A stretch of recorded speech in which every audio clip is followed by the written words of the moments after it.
Today reminded me that balsa wood is indeed fragile. Welcome back to the Piper Cub build. Today I'm building the tail section of this plane, starting with the horizontal stabilizer and elevator. Building RC planes from balsa kits, especially ones like the SIG kit with its laser cut and interlocked parts, can sometimes feel more like you're assembling an odd-shaped puzzle, because that's essentially what you're doing, except this puzzle requires a lot of glue and creates a mess of balsa dust. Now, as to why I broke this part in half earlier, as I pulled the horizontal stabilizer off of the planes, I realized that it had a slight warp to it, and naturally, I tried to bend it to straighten it out, apparently forgetting that I was working with balsa wood and it's 100% going to break. Now, fortunately, this can be glued back together pretty easily, and to be fair, it did get rid of the warp.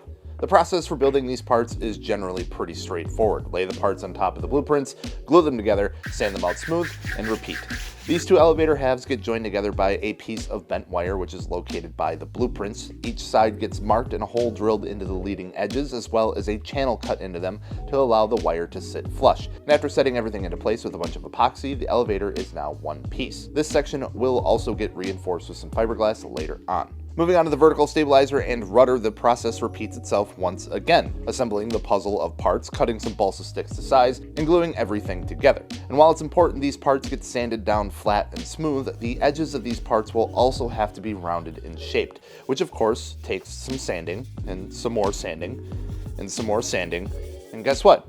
Even more sanding. But I think it turned out pretty nice. And just like that, the tail section for this Piper Cub is built and will get installed after the plane gets covered, which means the next step is a big one, and that's building the 84.5-inch wing for this plane. So if you want to see that, make sure to follow along.